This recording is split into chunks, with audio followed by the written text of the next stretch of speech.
नमस्कार प्रेक्षकांनो, मालिकेच्या आजच्या भागामध्ये आपल्याला खूपच जबरदस्त अशी गोष्ट पाहायला मिळणार आहे. कारण या राकेशने एक नवा डाव खेळलेला आहे आणि त्याच्यामध्ये आता अर्णव आणि ईश्वरी अडकणार की काय अशी कंडिशन आलेली आहे. कारण या राकेशने जे काही कांड केलेलं आहे ते खूपच भयानक असं आहे. कारण राकेशचा खूप मोठा ॲक्सिडेंट झालेला आहे. आता तो ॲक्सिडेंट खरा की खोटा हे त्यालाच माहिती. पण या सगळ्यामध्ये आता अंजलीने सरळ सरळ इकडे अर्णव आणि ईश्वरीला दोषी धरलेला आहे. तर पोलिसांना स्टेटमेंट दिलेलं आहे आणि त्या स्टेटमेंटमध्ये ईश्वरीचं नाव सांगितलेलं आहे. हे सगळं कशा पद्धतीने होणार आहे, अर्णव ईश्वरीला कसं वाचवणार हे आपण या व्हिडिओमध्ये पाहणार आहोत. त्यासाठी व्हिडिओ शेवटपर्यंत पहा. तर इकडे राकेश वारंवार घड्याळ पाहत असतो. अंजली औषधे घेते आणि राकेशला विचारू लागते, काय हो, काय झालं, सारखं घड्याळ पाहताय तुम्ही? तेव्हा राकेश म्हणतो, कसं आहे माहिती आहे का, म्हणजे विचार कर ना, आत्ता ह्या घड्याळाची काही गरज नाही आहे. माझं सगळं आयुष्य ना आपल्या बाळाभोवती घुटमळतंय. आपल्या बाळाच्या बाबतीत काही वेगळं होता कामा नये एवढाच विचार माझ्या डोक्यात सुरू आहे. त्यामुळे हे घड्याळ तुझ्याकडे ठेव. आता कसं माहिती आहे का, आपल्या बाळाला ना एक चांगलं नागरिक बनवायचंय.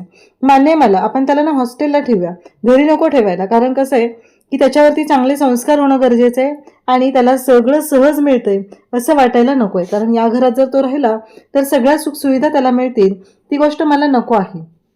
हे राकेशचं बोलणं ऐकून अंजलीला तर धक्काच बसतो. ती म्हणते, खरंच हो, किती चांगले विचार आहेत तुम्ही, आपल्या बाळाच्या बाबतीत सुद्धा किती चांगला विचार करताय. कारण तिला माहीतच नाहीये की हा राकेश म्हणजे काय आहे आणि तो कोणतं विषारी पॉइझन आहे याबद्दल तिला काहीच माहिती नाहीये आणि म्हणूनच तिनं त्याची बाजू घेऊन अशा पद्धतीने बोलत असते. त्याचबरोबर तिचं हे जे काही सगळं बोलणं चाललेलं आहे त्याच्यामुळं स्पष्ट होत असतं की तिचा किती विश्वास आहे. राकेश तिला गंडवत आहे, तिच्याशी खोटं बोलत आहे, त्याला जराही काही पडलेलं नाहीये. त्याला फक्त एवढंच माहितीये की काहीही झालं तरीही हिचा आपल्याला वापर करून घ्यायचा आहे आणि तेवढ्याच गोष्टी तो छान पद्धतीने करत आहे.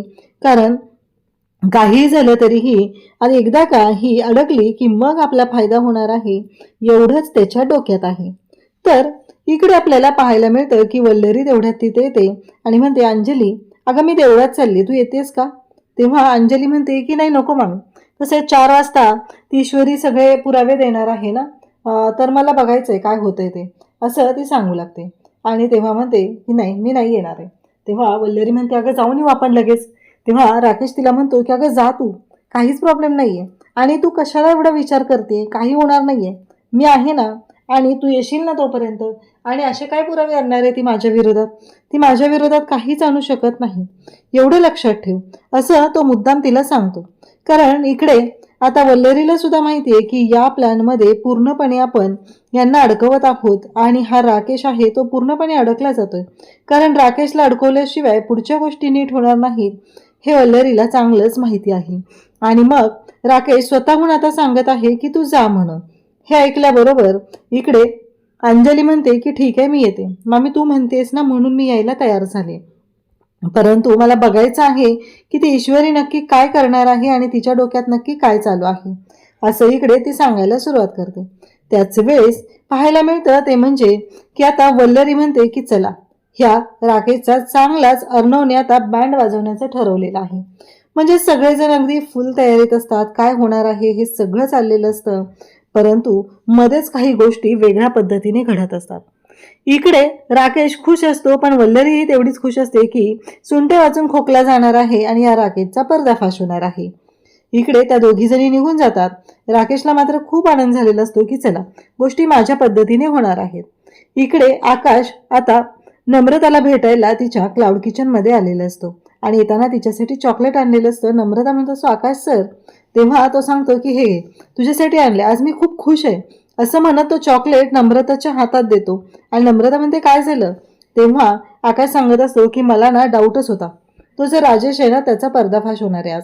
अशी ईश्वरी आणि त्याचबरोबर दादाने खूप जबरदस्त असा प्लॅन केलेला आहे आणि सगळ्या गोष्टी व्यवस्थित होणार आहेत असं तो नम्रताला सांगत असतो. तेव्हा नम्रता सुद्धा म्हणत असते की म्हणजे फायनली त्याचं बिंग फुटणार आहे म्हणायचं, असं नम्रता स्वतःहून सांगत असते. आणि त्याच वेळी इकडे पाहायला मिळतं ते म्हणजे काहीही झालं तरीही या दोघांनीही ठरवलेलं आहे की नक्की गोष्टी काय झालेल्या आहेत, काय झालेलं आहे. आणि मग तो म्हणत असतो, एकदा का हे सगळं मार्गी लागलं की मग मात्र आपल्या बाबतीतल्या सगळ्या गोष्टी नीट होणार आहेत. त्याच वेळी इकडे पाहायला मिळतं ते म्हणजे नम्रता आणि आकाश यांच्या दोघांचं बोलणं सुरू आहे आणि आज फायनली काहीतरी हाती लागणार आहे हे लक्षात आलेलं आहे. इकडे आता हॉलमध्ये राजेश आलेला असतो आणि तो हॉलमध्ये तिकडे अगदी घुटमळत आहे आणि त्याच्या डोक्यात वेगळे विचार चालू आहेत. त्याच्या डोक्यात एकच सुरू आहे की एकदा का हे सगळे घरातले बाहेर गेले की मग गोष्टी आपल्या पद्धतीने होणार आहेत. एवढाच विचार त्याच्या डोक्यात सुरू असतो. आता अर्णवने सगळे पडदे लावलेत, रूममध्ये अंधार केलाय. सगळे विचारतात की हे सगळं काय चाललेलं आहे. तेव्हा अर्णव म्हणत असतो की काही नाही, मी सांगतो ना तुम्हाला, सगळं व्यवस्थित झालं पाहिजे. मग इकडे वल्लरी फोन करते आणि म्हणते की आई, आम्ही मंदिरात आलोय, मी आणि अंजली, तुम्ही कोणी दिसला नाहीये म्हणून फोन करून कळवते, असं सुद्धा तिनं सांगितलेलं असतं. तेव्हा इकडे अर्णव सांगतो की मामी पोचलेली आहे ताईला घेऊन मंदिरात, आता पुढच्या गोष्टी आपल्याला व्यवस्थित करायच्या आहेत, असं ते एकमेकांना सांगत असतात. आणि मग पुढे नक्की काय करायचंय, गोष्टी कशा पद्धतीने करायच्या हे सगळं चाललेलं असतं. तेव्हा इकडे आजी म्हणत असते की काय आहे हे सगळं. तेव्हा अर्णव सांगू लागतो की हो, मी सांगतोय ना, हे सगळं व्यवस्थित झालं पाहिजे आणि एकदा का ह्या सगळ्या गोष्टी नीट झाल्या की मग बघा. आणि मग अर्णवने सांगितल्याप्रमाणे सगळ्यांनी पोझिशन घ्यायची आहेत. ईश्वरीने बेडवर झोपायचंय, आकाशने खिडकीतून लपून बघायचं आहे, तर आजी आणि मामा तिथे साईडला असणार आहेत. हे सगळं ठरलेलं असतं. आणि मग अर्णव जायला निघतो आणि सांगतो की आपला प्लॅन रेडी आहे, सगळ्यांनी आता रेडी राहायचं आहे, अजिबात कुठल्याही गोष्टींचं टेन्शन घ्यायचं नाही आणि रिलॅक्स. काही झालं तरी तो राकेश या सगळ्यामध्ये अडकला पाहिजे, एवढंच त्यांच्या डोक्यात सुरू झालेलं आहे. आणि मग ईश्वरी बेडवर झोपलेली असते. आता काय होणार, आता काय होणार, हा एवढाच प्रश्न पुढे उभा राहिलेला असतो. नक्की कशा पद्धतीने गोष्टी होणार आहेत हेच चालू झालेलं असतं. आणि मग मात्र अर्णव आता खाली येतो. हॉलमध्ये राकेश घुटमळतच असतो आणि अर्णव तिथून निघून जातो. राकेश वाट बघत असतो आणि म्हणतो की चला. म्हणजे आता इथपर्यंत तरी आपल्याला काहीच लक्षात येत नाहीये की राकेशच्या डोक्यात काय प्लॅन आहे, कारण त्याने काल व्हॉइस रेकॉर्डिंग पण करून घेतलेलं होतं. आज घड्याळ सुद्धा त्याने अंजलीकडे दिलेला आहे. नक्की काय प्लॅन आहे, तो नक्की काय करणार आहे, ह्या कुठल्याच गोष्टीचा काहीच संबंध लागत नसतो. आणि मग मात्र हे सगळेजण वाट बघत असतात. आता बराच वेळ होत आलेला असतो आणि अजूनही कोणी काहीच तिथे बोलत नाही हे लक्षात आलेलं आहे, कारण तो राकेश अजून तिथे आलेला नाही. नक्की काय चाललेलं आहे या सगळ्या गोष्टींचा उलगडा होत असतो. परंतु आता सगळे वाट बघत आहेत, अजूनही राकेश आलेला नाही.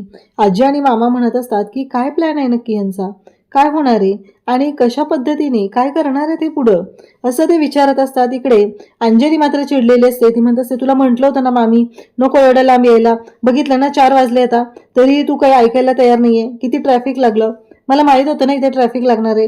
हे सगळं बडबड तिची चालू होते. तेव्हा मामी म्हणत असते की अगं पोहोचू आपण व्यवस्थित, नको काळजी करू तू. आणि इकडे मामीने सुद्धा मुद्दामूनच थोडा उशीर केलेला असतो. इकडे ईश्वरीच्या सुद्धा लक्षात आले की आपण बराच वेळ झाला झोपून आहोत, पण काहीच घडलेलं नाहीये. असं काय झालंय, म्हणजे गोष्टी का घडत नाहीयेत आणि तो राकेश का आलेला नाहीये. मामा आणि आजी वाट बघत असतात. इकडे आकाश सुद्धा वाट बघत असतो. तेव्हा आजी म्हणते, अगं ईश्वरी, चिंटूला फोन करून बघ बरं काय झालंय नक्की. तेव्हा मामा म्हणतो की अगं 4 वाजायला आलेले आहेत आणि ते काहीच नाही झालेलं, लक्षात येते का तुझ्या, असं मामाने सांगितल्याबरोबर ईश्वरी म्हणते की हो मी करते फोन. असं म्हणत आता ईश्वरीने अर्णवला फोन केलेला असतो. ईश्वरीला ही काळजी वाटत असते की नक्की काय झालेलं आहे, कशामुळे असं होतंय की आपला प्लॅन वर्क का होत नाहीये, हा प्रश्न उभाच राहिलेला असतो. काहीही झालं तरीही हे सगळं काय चाललंय हा प्रश्न सगळ्यांनाच पडलेला असतो. ईश्वरी सुद्धा टेन्शन मध्ये असते. अर्णव सुद्धा बाहेर तिथे गार्डनच्या तिथे लपून बसलेला असतो. पण राकेश अजून का आलेला नाही म्हणून तोही विचारच करायला लागतो. कारण काहीही असलं तरीही राकेश आल्याशिवाय आपला हा प्लॅन वर्कच होऊ शकत नाही, ही गोष्ट त्यालाही चांगलीच माहिती आहे. आणि म्हणूनच तोही वाट बघत बसलेला असतो आणि अजूनही राकेश का आलेला नाही म्हणून तोही विचार करत आहे. इकडे आजी, त्याचबरोबर मामा, आकाश सगळ्यांनाच काळजी वाटायला लागली की काय झालं नक्की, राकेशच्या बाबतीत काय झालेलं आहे, तो का आलेला नाही म्हणून सगळेच वाट बघत आहेत. अर्णव म्हणतो की नक्की काय झालं, कारण तो यायला हवा होता आतापर्यंत. खरं तर राकेशचा एक वेगळाच डाव सुरू झालेला आहे आणि इकडे सगळे वाट बघत आहेत नक्की काय झालंय. अर्णवला सुद्धा आता काळजी वाटायला लागलेली आहे. बराच वेळ झालं पण काहीच हाती लागलेलं नाही. ह्या गोष्टी लक्षात आल्यानंतर अर्णव आणि ईश्वरी, आता ईश्वरीला तोपर्यंत जाणवतं की काहीतरी हालचाल होत आहे. म्हणून ईश्वरी म्हणते की 1 मिनिट, काहीतरी होतंय असं ईश्वरी सांगत असते. आणि मग सगळेजण शांत राहतात. ईश्वरी सुद्धा झोपीचे नाटक करते, कारण जोपर्यंत ईश्वरी झोपणार नाही तोपर्यंत राकेश तिथे पोहोचणार नाही हे चाललेलं असतं. इकडे राकेश सुद्धा म्हणालेला असतो की हे सगळे बाहेर गेलेले आहेत, म्हणजे त्या ईश्वरीच्या समोर मला पैसे घेता येतील आणि ती अंजलीला सांगूही शकणार नाहीये की मी चोरी केलेली आहे. इकडे आता अर्णव आलेला असतो. सगळे उठून आपापल्या सांगितलेल्या ठिकाणी आलेले आहेत, परंतु लक्षातच येत नाहीये की अचानक काय झालं, अचानक प्लॅन का चेंज करावा लागलेला आहे, अचानक गोष्टी अशा का झालेल्या आहेत, हा प्रश्न मात्र उभा राहिलेला असतो. सगळेजण विचारत असतात. आकाश म्हणत असतो काय झालं, तो राजेश का आलेला नाहीये. आजी म्हणत असतात की काय दाखवणार होता. मामा सुद्धा तोच विचारतो की अंजली आता शांत राहणार नाहीये. ईश्वरी काय पुरावा दाखवणार आहेस तू. सगळ्यांना तोच प्रश्न पडलेला आहे आणि सगळेजण त्याच विचारत आहेत. तेवढ्यातच अर्णवचा फोन वाजतो आणि अर्णव म्हणतो काय. अर्णवला टेन्शन आलेलं असतं, सगळ्यांना धक्का बसलेला असतो. सगळे अर्णवला विचारू लागतात की काय झालंय. तेव्हा मात्र अर्णव सांगतो की राकेशचा ऍक्सिडेंट झालाय आणि त्या क्षणी वरती नेमकं अंजली आणि वल्लरी आलेले असतात आणि अंजलीला ह्या गोष्टीचा एवढा धक्का बसतो की ती खाली चक्कर येऊन कोसळते. आता मात्र सगळेजण विचारू लागतात की काय झाले, नक्की काय झालेलं आहे. अंजलीला ते आधी सांभाळत आहेत. अर्णव सांगत असतो की राकेशचा ऍक्सिडेंट झालाय, आपल्याला तिकडे गेलं पाहिजे असं म्हणत आता सगळेजण राकेशकडे जायला निघत आहेत. हॉस्पिटलमध्ये सगळे धावत येतात. पाहतात तर काय, एवढी मोठी गोष्ट घडलेली आहे. राकेशचा ऍक्सिडेंट झालेला असतो आणि राकेश तिथे हॉस्पिटलमध्ये ऍडमिट आहे. आणि मग तिथे विचारत असतात की काय झालंय, नक्की काय झालंय असं म्हणत सगळेजण तिथे विचारायला आलेले आहेत. पोलीस तिथे असतात. पोलीस म्हणतात की तुम्ही जाऊ शकत नाही, ही ऍक्सिडेंट केस आहे. तेव्हा अंजली म्हणते अहो मी बायको आहे, मला माझ्या नवऱ्याला तुम्ही भेटू देणार नाहीये. तेव्हा पोलिसांना अर्णव तिथे समजवत आहे. आणि त्याचबरोबर हे सगळं जेव्हा घडत आहे तेव्हा तिथे नर्स असते. नर्स म्हणते की अहो नका जाऊ तुम्ही, पेशंटची कंडिशन खूप क्रिटिकल आहे. आता मात्र अंजली खूप पॅनिक झालेली असते. अर्णव, ईश्वरी, आजी सगळेजण तिथे आलेले आहेत. राकेश तिथे आयसीयू मध्ये ऍडमिट आहे आणि त्याची कंडिशन क्रिटिकल आहे. तेव्हा मात्र अंजली अर्णव आणि ईश्वरीवर धावून जाते आणि त्यांना म्हणू लागते की बाजूला व्हा तुम्ही, तुमच्यामुळे हे सगळं झालेलं आहे. आज माझा नवरा तिथं मरणाच्या दारात आहे, या सगळ्या गोष्टीला तुम्ही जबाबदार आहात, या सगळ्या गोष्टी तुमच्यामुळे झालेल्या आहेत असं म्हणत अर्णव आणि ईश्वरीवरती रागराग करायला ती सुरुवात करते आणि त्यांना ढकलून सुद्धा देते आणि खूप रडत असते. आज राकेशची अवस्था जी झालेली आहे ते पाहून तिला खूप मोठा धक्का बसलेला असतो. तिला कळतच नसतं की काय करू या सगळ्याचं, या सगळ्यातून कसा मार्ग काढू हा प्रश्न तिच्या पुढे असतो. आणि डॉक्टर तिथे राकेशला ट्रीट करत आहेत. राकेशची कंडिशन खूप क्रिटिकल आहे. आता सगळे घरातले इथं पोहोचलेले आहेत आणि वल्लरी विचार करत आहे की हे सगळं काय झालं. म्हणजे प्लॅन तर अर्णवने व्यवस्थित केला होता, मग राकेशला हा प्लॅन कळला की काय, असे आता शंका मनात येऊ लागलेली असते. आणि सगळेजण त्याच गोष्टींचा विचार करत असतात. आणि त्याचबरोबर इकडे आपल्याला पाहायला मिळतं ते म्हणजे आता सगळ्यांनाच काळजी वाटायला लागलेली आहे की अचानक हे सगळं काय केलेलं आहे, या सगळ्या गोष्टी कशामुळे झालेत, या सगळ्याला कोण जबाबदार आहे, हा एकच प्रश्न आता सगळ्यांच्या पुढे पडलेला असतो. त्याचबरोबर इकडे पाहायला मिळतं आता ईश्वरी आणि अर्णव विचार करत असतात. अंजली तर एक शब्दही नीट बोलत नसते, अजिबात त्यांच्याशी नीट बोलत नाहीये, त्यांचं काही ऐकून घ्यायला सुद्धा तयार नाहीये. आता मात्र ईश्वरी म्हणते की अहो हे सगळं काय झालं, म्हणजे त्या राकेशचा खरंच ऍक्सिडेंट झालाय का तो नाटक करतोय, मला कळतच नाहीये की ह्या सगळ्या गोष्टी काय आहेत आणि या सगळ्या गोष्टीतून काय साध्य होणार आहे. तेव्हा मात्र अर्णव म्हणत असतो की त्याने काय केलंय याचा काही मला देणं घेणं नाहीये, पण आता या सगळ्यामध्ये तो खूपच म्हणजे आपल्या बाबतीत खूपच वाईट घडत आहे, लक्षात येते का मी सिंदूर तुझ्या, असं म्हणत अर्णव तिच्याशी बोलत असतो. परंतु ज्या गोष्टी घडत असतात त्या एवढ्या भयानक असतात की इकडे राकेशचा ऍक्सिडेंट झालेला आहे, अंजलीची अवस्था बिकट आहे आणि या सगळ्या गोष्टी अर्णव म्हणत असतो की कसं हँडल करायचं हे सगळं मला कळतच नाहीये की ह्या गोष्टी कशा मॅनेज करूया आपण, कारण या सगळ्यातून काय होणार आहे, काय सिद्ध होणार आहे तेच कळत नाहीये. आणि आता सगळेजण बोलायला सुरुवात करत असतात. सगळेजण तिथं असतात. सगळ्यांना कळतच नाहीये की आता या सगळ्यातून काय मार्ग काढायचा आहे आणि कसा मार्ग काढायचा आहे. आता अर्णव म्हणत असतो की आपण काय करणार होतो आणि हे सगळं काय होऊन बसलंय, हा एकच प्रश्न अर्णव आणि ईश्वरीला असतो. मग तो ईश्वरी म्हणते की आता अंजली ताईंनी सांगितलंय ना मला ज्या हॉस्पिटलमध्ये ऍडमिट केलं होतं तिथं आपण ऍडमिट करूया, चालेल आपण त्यांना शिफ्ट करूया इथून, असं ती सांगू लागते. तेव्हा मात्र अर्णव म्हणतो की चालेल, आपण डॉक्टरांशी बोलूया. मग दोघंही डॉक्टरांशी बोलायला येतात. डॉक्टरांना विचारतात की डॉक्टर, आम्ही म्हणजे तुमच्यावरती आमचा अविश्वास नाहीये, पण आमच्या जवळच्या हॉस्पिटलमध्ये शिफ्ट करू का? तशी माझ्या ताईची इच्छा आहे. डॉक्टर म्हणतात की अहो, पेशंटची कंडिशन खूप क्रिटिकल आहे आणि तुम्ही पेशंटला आत्ता कुठेही शिफ्ट करू शकत नाही, कुठेच हलवू शकत नाही आणि तुम्ही पेशंटच्या बाबतीत आत्ता काहीच करू शकत नाही. एवढं लक्षात ठेवा, काहीही झालं तरीही पेशंटच्या बाबतीत कुठलीही रिस्क घेता कामा नये, असं त्यांनी आता सांगितलेलं असतं. आणि डॉक्टर हे सगळं जेव्हा सांगत आहेत तेव्हा मात्र अर्णव आणि ईश्वरीला धक्का बसलेला असतो. या सगळ्या गोष्टी खूप विचित्र पद्धतीने झालेल्या असतात आणि ही अंजली जी आहे ती मूर्खासारखी वागत असते. तिला कळतच नसतं की ती काय करते. तिच्या डोक्यात फक्त एवढंच आहे, तिच्या डोक्यात एवढाच विचार आहे की माझ्या नवऱ्याला काहीही होता कामा नये. आता अर्णवला काळजी वाटायला लागलेली असते. या सगळ्यामध्ये हे सगळं काय होऊन बसलंय? ताईची कंडिशन अशी आहे, ताईला काही झालं तरी आपण सहन करू शकणार नाही. या राकेशने हे सगळं जे काही केलंय ते काय केलंय त्यालाच माहिती. परंतु या सगळ्यामध्ये ताईच्या जीवाचं बरं वाईट झालं तर आपण कसं सोडवणार आहोत हे सगळं?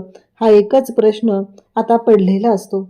आणि ईश्वरी मात्र अर्णवला सांभाळत असते, म्हणत असते की काळजी करू नका, आपण शांतपणे बोलूया त्यांच्याशी, त्यांची समजूत घालूया, असे ईश्वरी आता अर्णवला सांगत आहे. परंतु या सगळ्यामध्ये अंजली जी आहे ती समजून घेण्याच्या मनस्थितीत आहे का? हा मात्र खूप मोठा प्रश्न आहे. अर्णव आणि ईश्वरी आता वाट बघत इकडे अंजलीकडे येतात आणि अंजलीला समजवू लागतात. अंजलीला काहीच ऐकून घ्यायचं नसतं, कारण राकेशची कंडिशन इतकी क्रिटिकल आहे आणि तिचा राकेशवर इतका जीव आहे की तिला आता कळतच नसतं की काय बोलू आणि कसं बोलू.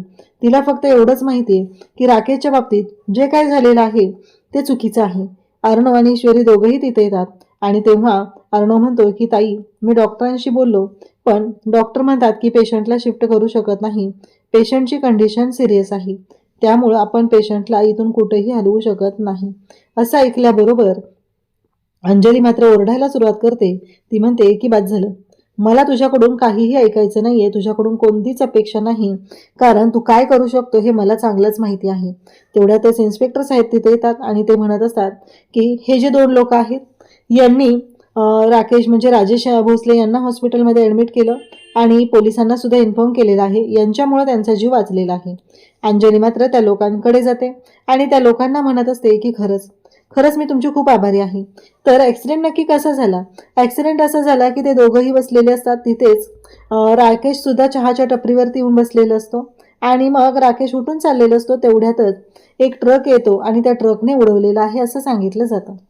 त्याचबरोबर त्या ट्रकचं वर्णन केलं जातं. त्या ट्रकच्या बाबतीत ते सांगतात की त्या ट्रकमध्ये एक बाई सुद्धा बसलेली होती.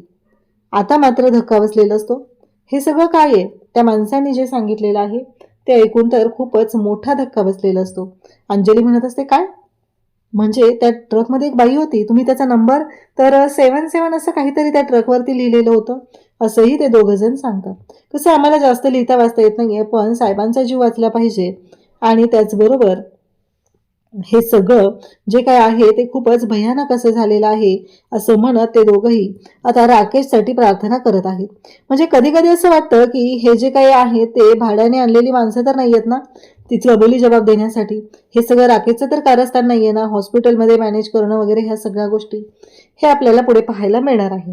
परंतु अंजली मात्र म्हणते की मला तुम्हाला जबाब द्यायचा आहे आणि मी तुम्हाला सांगायला तयार आहे की काय झालेलं आहे, असं अंजली सांगते. आणि माझं स्टेटमेंट लिहून घ्या, कोणाला खरं वाटणार नाही, पण मी राजेश भोसलेंची बायको बोलते. गेले कित्येक दिवस माझे पती राजेश भोसले हे खूप मोठ्या तणावामध्ये होते आणि माझ्या भावाची बायको, तिच्यामुळे त्यांच्यावरती ती वेळ आलेली आहे. असं सगळं स्टेटमेंट आता अंजली वेड्यासारखं देत असते. ती विचारच करत नाहीये की ह्या सगळ्याचा परिणाम काय होणार आहे. तिला फक्त एवढंच माहिती आहे की ईश्वरीला याच्यामध्ये अडकवायचं आहे. उद्याच्या भागात आपल्याला पाहायला मिळतं की आता डॉक्टर आलेले असतात आणि डॉक्टर म्हणत असतात की पेशंटची कंडिशन खूप क्रिटिकल आहे आणि अंजली मात्र बाहेरून पाहत असते. आता राकेशचं ऑपरेशन करायचं आहे असं सांगितलं जातं. आता या ऑपरेशनसाठी नक्की काय होणार आहे आम्ही काही सांगू शकत नाही असं डॉक्टर स्पष्टपणे सांगत असतात. आणि आता मात्र अंजली म्हणत असते की तुला सोडणार नाही, हे सगळं तुझ्यामुळे झालंय, तुला मी जेलमध्ये पाठवणार आहे असं ईश्वरीला ती सांगते आणि तिलाच वाटेल ते बोलत असते, तिलाच दम देत असते. आता मात्र घरातले सगळे काळजी करायला लागलेले आहेत. अशाच अपडेटसाठी चॅनलशी कनेक्ट राहा. थँक्यू.